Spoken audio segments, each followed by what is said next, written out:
Hello बच्चों, मैं सांग आप सभी का स्वागत करता हूं अपने यूट्यूब चैनल सांग स्टडी सर्कल में। तो आज हमारा जो मेन टॉपिक है पादप में उत्सर्जन यानी पौधों में उत्सर्जन के बारे में यानी क्रिएशन इन प्लांट्स। ठीक है, तो आज इसके बारे में हम डिटेल नॉलेज लेंगे। काफ़ी छोटा वीडियो है, सो वीडियो को बगैर स्किप किए हुए पूरा देखें क्योंकि ये आपके लिए काफ़ी ज़्यादा इम्पोर्टेंट है। इससे क्या है कि कई बार बहुत सारे क्वेश्चन क्या है आपके बोर्ड एग्जाम में सीधे सीधे पूछे जाते हैं जो कि इस बोर्ड पे अभी भी लिखा हुआ है। ठीक है, तो वीडियो बने रहिए। वीडियो पसंद आएगा तो प्लीज़ लाइक कीजिए, शेयर कीजिए, नया तो प्लीज़ सब्सक्राइब करना बिल्कुल ना भूलें और वीडियो को उन तक पहुंचाएं जिनको इस वीडियो की ज़रूरत है, ताकि आपकी जो पढ़ाई है वो बिल्कुल भी बाधित ना हो। और लॉकडाउन या किसी कारणवश से अगर आप पढ़ाई करना छोड़ दिए हैं या किसी कारणवश आपकी जो पढ़ाई है वो बाधित हो रही है तो आप हमारे वीडियो से हेल्प लेकर आगे पढ़ाई कर सकते हैं। तो आइए सबसे पहले हम जानते हैं, हमें लिखा है कि पौधों में उत्सर्जन। तो हमें लिखा है कि पौधों में जंतुओं की तरह उत्सर्जन के लिए कोई विशेष अंग नहीं होता। सही बात है, पौधों में क्या होते हैं कि जंतु की तरह कोई विशेष अंग नहीं है। इसके कारण क्या है, कई अलग अलग तरीकों से क्या है इनमें निष्कासन होता है। जैसे अगर बात करें पत्तियों से, पत्ती भी इनका एक उत्सर्जन अंग है जिसमें क्या है कि ज़्यादा मात्रा में कार्बन डाइऑक्साइड या ऑक्सीजन या जल या कोई और भी पदार्थ जो इनके बॉडी से बाहर निकालना हो, तो पत्तियों में छोटे छोटे स्टोमाटा पाए जाते हैं जिनके द्वारा ये क्या करते हैं उन पदार्थों को बाहर निकालते हैं। वही बात करें यदि हम तना की, तो तरुण जो तने होते हैं यानी जो पत्तियों पौधों के जो तने होते हैं उसमें लेंटिकल्स नामक होल पाए जाते हैं। ठीक है, याद रखना है कि पौधों की जो तना होता है उसमें लेंटिकल्स नाम का क्या होता है, जिस प्रकार स्टोमाटा होता है तो उनके तनों में लेंटिकल्स पाए जाते हैं। इसी लेंटिकल्स के द्वारा समय समय पर क्या है गैसों का आदान प्रदान एवं जो भी पदार्थ बाहर निकालने होते हैं जैसे गोंद, रेजिन वगैरह, तो उसी लेंटिकल्स के द्वारा क्या होते हैं उनके बॉडी से बाहर निकलते हैं।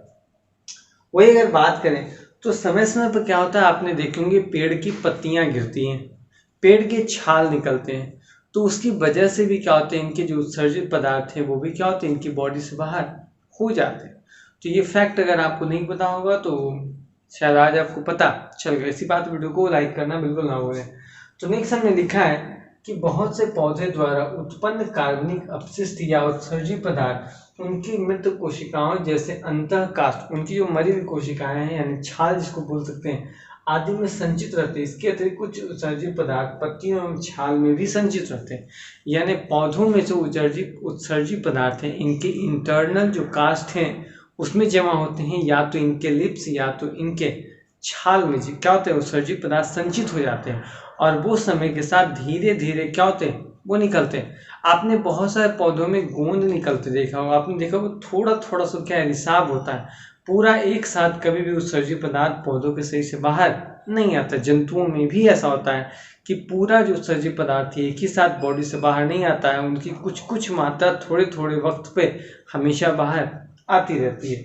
नेक्स्ट हमने लिखा है कि पौधों में जंतुओं की तरह उत्सर्जित पदार्थों का भी निर्माण होता है, क्योंकि पौधों में भी उपापचय क्रिया होती है। वो भी सांस लेते हैं, वे भी सांस छोड़ते हैं, वो भी खाना पचाते हैं, हम भी खाना पचाते हैं।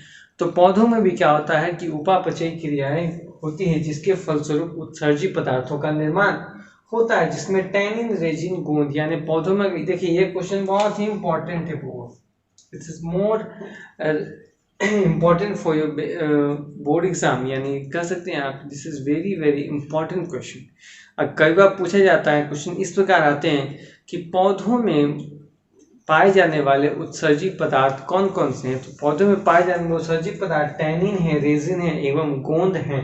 जिसमें देखिए हमने टैनिन के बारे में लिखा है कि यह जो होते हैं प्रायः पौधों की छाल में जमा होते हैं।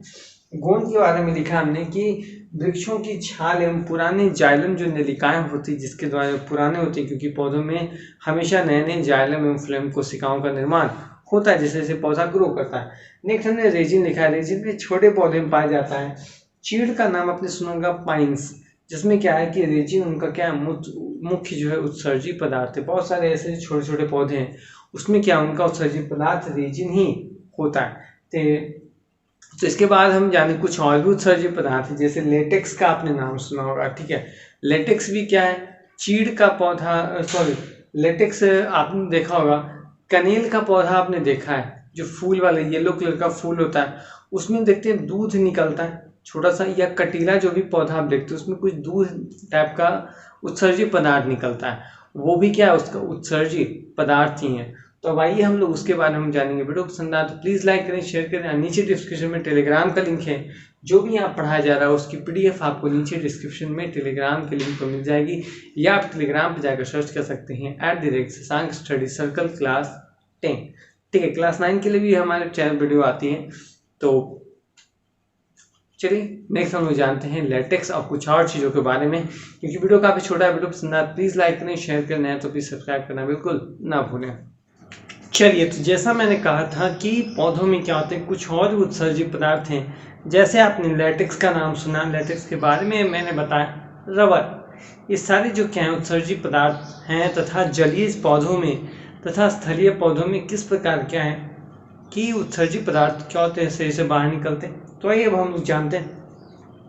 चलिए, हमने लिखा लेटेक्स के बारे में कि यह जो है यह एक प्रकार का गाढ़ा दूधिया यानी व्हाइट कलर का, व्हाइटिश कलर का तथा तरल उत्सर्जित पदार्थ है जो कुछ पौधों में संचित रहता है, जो कुछ ही पौधों में, सभी पौधों में ऐसा नहीं होता है। एग्जाम्पल मैंने बताया पीपल, कनेल तथा बरगद की ताजी पत्तियां इत्यादि। बगल में आपको क्या है, कनेल का भी फिगर दिख रहा होगा, बरगद का भी दिख रहा है एवं पीपल का पौधा भी दिख रहा है आपको। इन तीनों पौधों में और कुछ इसके अलावा जैसे कटीले पौधे हमने बताया, नागफनी हो गया या कैक्टस वगैरह का पौधा थे, उसमें भी क्या होगा, उसकी पत्तियों को आप तोड़ते हैं तो उसके बीच से ही व्हाइटिश कलर का क्या उत्सर्जित पदार्थ निकलता है जो लैटेक्स होता है। ठीक है, और देखिए थोड़ा चिपचिपा लगता है दिखने में, थोड़ा गाढ़ा कलर का होता है, और वो हमारे वो क्या वो उनके सही के लिए उत्सर्जित पदार्थ है। अगर आप उसको डायरेक्ट खाते हैं या चाटते हैं तो वो आपके लिए क्या है, पॉइजन का काम करेगा, आपको मार देने का काम करेगा। नेक्स्ट है, हमने लिखा है रबर भी एक प्रकार का क्या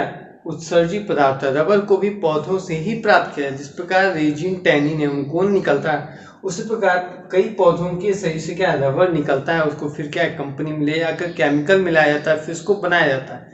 ठीक है, बहुत सारे बचपन में उन्होंने पढ़ा था कि पेंसिल को क्या छील लेने पर उसके बनाने पर क्या होता है, रबर बनता है। रबर ऐसे बनता नहीं है, रबर को क्या है कि पौधों से ही प्राप्त किया जाता है, वो उसका पौधों का उत्सर्जित पदार्थ है जिसको क्या है केमिकल मिलाकर फिर क्या है रबर बनाया जाता है। नेक्स्ट में लिखा है कि जलीय पौधों, जो जलीय पौधे हैं, ठीक है, जो जलीय पौधों में मुख्यतः विसरण की प्रक्रिया द्वारा उत्सर्जित पदार्थों का निष्कासन सीधे जल में होता है। यानी जितने सारे जलीय पौधे हैं उनमें विसरण प्रक्रिया द्वारा क्या होता है कि पौधों के सही से उत्सर्जित पदार्थों को बाहर निकाला जाता है। लेकिन एक चीज हम लिखा है, स्थलीय पौधों में उत्सर्जित पदार्थों का निष्कासन उनके आसपास मृदा में हो जाता है, जबकि जो स्थलीय पौधे हैं, जैसे कोई पौधा आप देख लीजिए, उसमें जो पौधों का जो निष्कासन होता है वो डायरेक्ट मिट्टी में होता है, जबकि क्योंकि मिट्टी में ही उगा हुआ है। लेकिन अगर बात करें हम जलीय पौधों की, तो जलीय पौधों में जल के अलावा वहाँ पर कुछ और तो है नहीं, तो इसी कारण जो जलीय पौधे होते हैं उनमें जो उत्सर्जित पदार्थों का निष्कासन होता है वो क्या होता है, डायरेक्ट जल में कर दिया जाता है। तो हमने पढ़ा लैटेक्स एवं रबर के बारे में। अगर आप नहीं भी लिखते हैं बोर्ड एग्जाम में कि पौधों के उत्सर्जित पदार्थों में तो वो चलेगा, लेकिन आप रेजिन, टैनिन एवं गोंद, आपको क्या है बोर्ड एग्जाम अगर आपसे पूछता है कि पौधों के उत्सर्जित पदार्थ कौन कौन से हैं तो आपको यही बताना है, टैनिन, रेजिन एवं गोंद। ठीक है, तो आई होप वीडियो पसंद आए प्लीज लाइक करें, शेयर करें। तो नेक्स्ट टॉपिक में हम लोग जानेंगे कि मनुष्य में जो है उत्सर्जित पदार्थ यानी उत्सर्जन किस प्रकार होता है, ब्रिक कैसे हमारा वर्क करता है, नेफ्रॉन जो हमारा सबसे मेन इंपॉर्टेंट क्वेश्चन है इस पूरे चैप्टर का, तो उसके बारे में हम लोग क्या है अगले आने वाले पूरे हम लोग इस सीरीज वाले सारे वीडियो में हम उसको क्या है कवर करेंगे। तो आज के लिए इतना ही, मिलता है नेक्स्ट वीडियो में, तब तक के लिए धन्यवाद, जय हिंद।